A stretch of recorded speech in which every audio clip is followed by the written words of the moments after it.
As a child, I hoped that one day I would get this opportunity to explain that what happened to me was wrong. All I wanted to do was turn my life into something positive and try to make things better for future children. That's why I'm here today, to tell you why I'm voting yes in the children's referendum. Here it is. My first-hand care experience in the state care system. Born into a difficult family situation, my parents couldn't look after me. My mother had manic depression and my father was an alcoholic. And due to these exceptional circumstances, I was first taken into state care when I was 3. That means I was placed into a short-term family home that Jim just mentioned earlier on. By the time I was 8, I lived in various foster homes and residential homes. And in spite of being in need of protection from the state, I was continually brought back to my family to unsafe and difficult circumstances. Because the law said that I had less rights than my parents. The law presumed my best interests were within my family, despite the very clear evidence to the contrary. I can speak about this now, but I lost my 3-year-old sister as a direct result from this, who lost her life tragically at the hands of my father. And so I speak on her behalf, and on the behalf of many children who need to be protected, but were not. I was eventually placed in long-term foster care when I was 8, and I grabbed every opportunity I got. I went to university, got 4 degrees, developed a career, and I now, thankfully, have a happy, healthy family of my own. Growing up in a family and strong community was the best opportunity I ever got. And for the vast majority of children, this is the best place to be. But for the minority of cases, like my own, we need to protect the most vulnerable children who need better protection.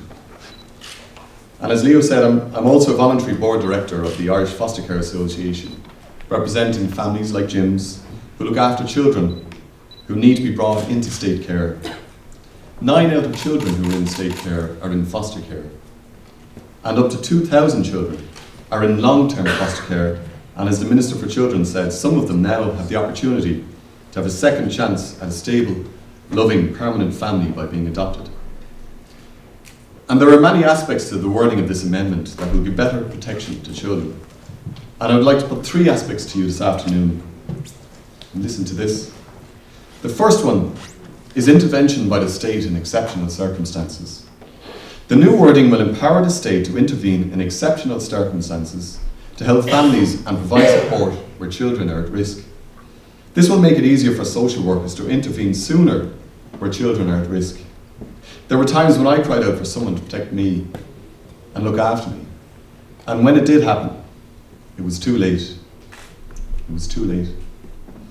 This wording is about stepping in and helping families who are struggling, rather than waiting until crisis point, helping to keep families together where possible. This new wording puts a much greater obligation on the state to build a better child protection system. And let me tell you, I'm delighted about that. The second aspect is the best interests of the child principle. I know that what happened to me was wrong and continues to happen today. Every day the courts make life-changing decisions about children, but the Constitution doesn't always allow them to consider what is best for the child. I know because it happened to me, and I hear about them continuously. But also, with the Constitution being a statement of the values we hold as a society, we now have a responsibility to make the best decisions in behalf of children. We can move beyond the history of child abuse to valuing children. The new wording will recognise that all children have rights. So every parent, uncle, aunt, brother and sister should agree with this, shouldn't they? And the third aspect is listening to children. Today, I have a chance, and I'm very grateful for the chance to be able to say these things. I couldn't have expressed them when I was younger. What I would have said then was, I just want to be protected, I just want to be looked after. I just want to be a child and play with my friends. But currently there is no obligation on any judge to consider the views of a child when making life-changing decisions about him or her. It is at the judge's discretion. Practice differs around the country. Listening to children, bearing in mind their age and maturity, is critical if adults are to make good decisions for children, particularly in custody, access and care cases. Voting yes means judges will always have to consider what the child has to say before making the final court judgment. So I'm voting yes because I want to make the lives of future generations better. I want children to have the rights that I didn't have. I believe the wording will do this.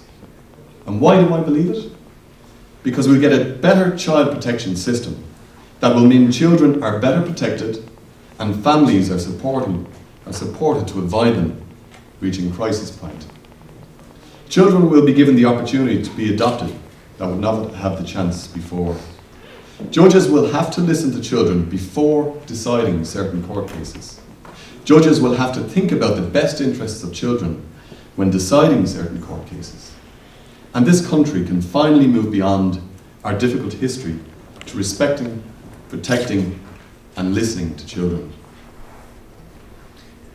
The time to act is now. Another generation will not forgive us if we fail them all over again. For too long, various strands of society have turned a blind eye to this issue. And let's start to change from the 10th of November by voting yes for our children and future children of this country. Thank you.